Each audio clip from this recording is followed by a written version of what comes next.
Okay, geometry fans, welcome back to class. Our topic for today, this is 4-6, analyzing isosceles triangles. And your math joke of the day, let me tell you that. The question is, what are eyeglasses good for? And the answer is division, the vision. Okay, so before we actually start, we're going to do a proof in a second, but at the top here, we're going to jot down a couple of things. One of the concepts that's really important for any kind of triangle is to talk about, we'll call this ABC, angles and then the sides that they are opposite of. And what I mean by that is that if I take, let's say, segment BC at the bottom, okay, which you could also call CB. Now that gets made up from the two endpoints, which are C and B. So notice the third endpoint A, that has nothing to do with this segment. That's not on the segment, it's not one of the endpoints. But what we would say, angle A is opposite of this segment. Angle A is opposite of segment CB. Okay, so I'm going to write on the side here, angle A opposite segment CB. So this idea of what is opposite of something is really important. We're going to use this in the next couple of chapters. Now you could say angle B. Now here's angle B, vertex B.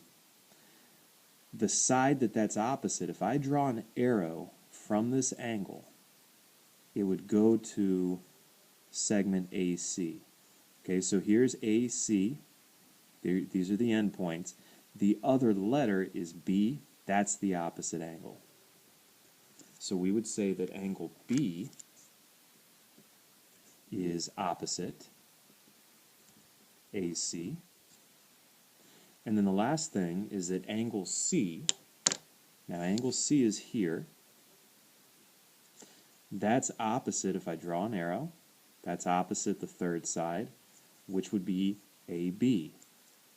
So angle C is opposite segment AB. So when you talk about opposites, one way to think about it is that, okay, if I look at segment AB, that contains A and B. The only letter that it does not contain in the picture is C. That's my opposite angle. Okay, so the angles are opposite the sides are opposite the angles. We could write it both ways. All right, you'll see where that comes into play in a second here. So let's take a look at this proof. Here's your picture. You've got a big triangle, ABC, and then you also have two smaller triangles. Given segment AB is congruent to BC, given segment AD is congruent to segment DC, prove that the two triangles ABD and CBD are congruent. So statement 1, that's our given. That's where we start. So segment AB is congruent to segment BC, and we'll also copy down segment AD is congruent to segment DC. And the reason is given.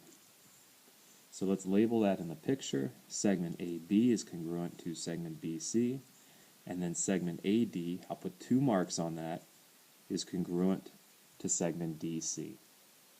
Now we're trying to show that these two triangles are also congruent. We need one more piece of information. Well, they give it to us. Notice in this picture here, both triangles have segment BD. That's a common side.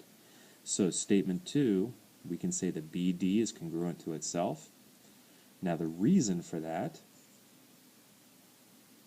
is reflexive. That's the reflexive property. I'm going to mark that on the picture with an X.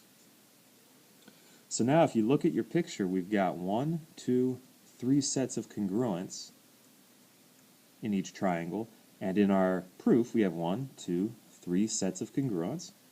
So we have enough information now to say that triangle ABD is congruent to triangle CBD.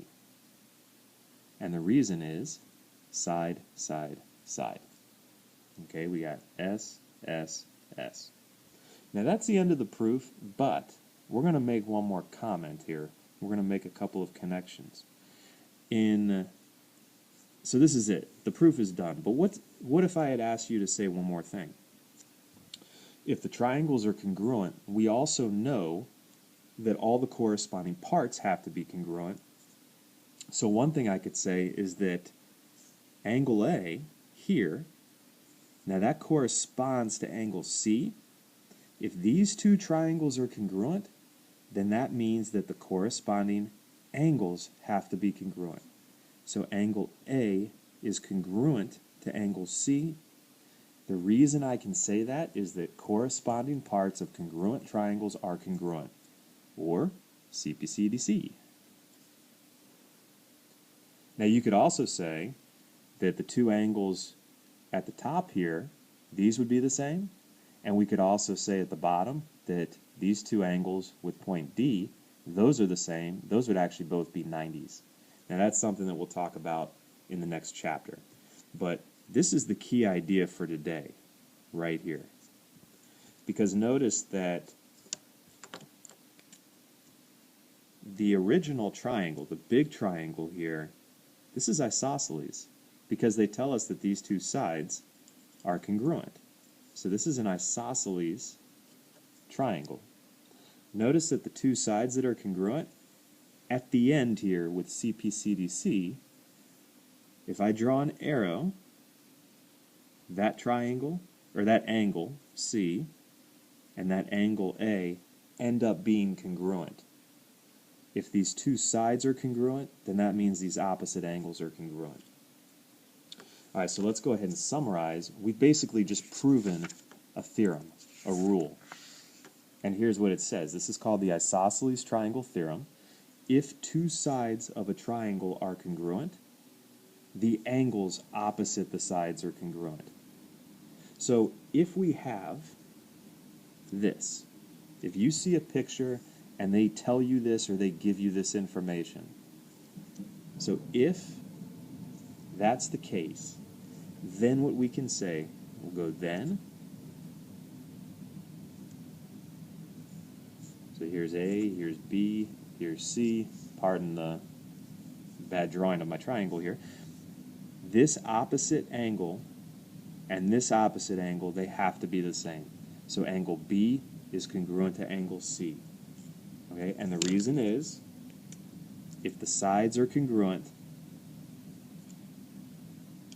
then the opposite angles have to be congruent.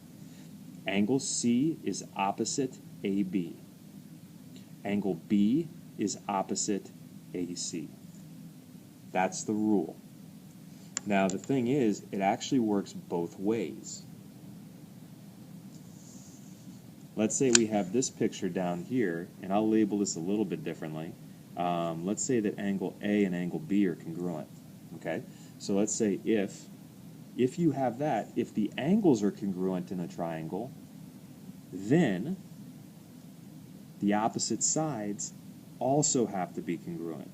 So we could say that BC is congruent to AC.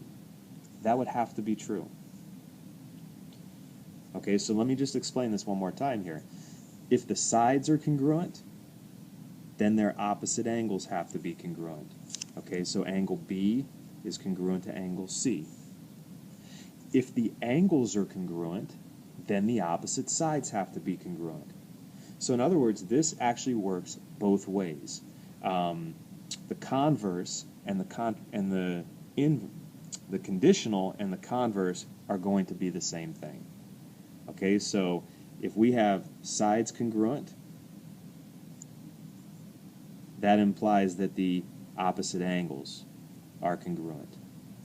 If the angles are congruent, that implies that the opposite sides have to be congruent. Okay, so now this is for triangles. This is for triangles that you can say this. So this is basically what we're talking about.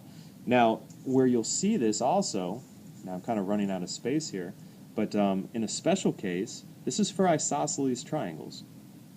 What if you knew that all three sides were the same? What if it was equilateral?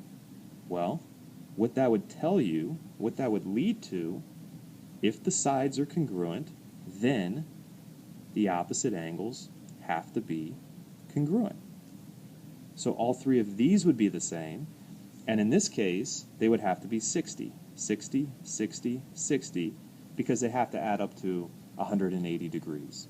So an equilateral triangle, where all three sides are the same, the rule still applies, that the opposite angles have to be the same.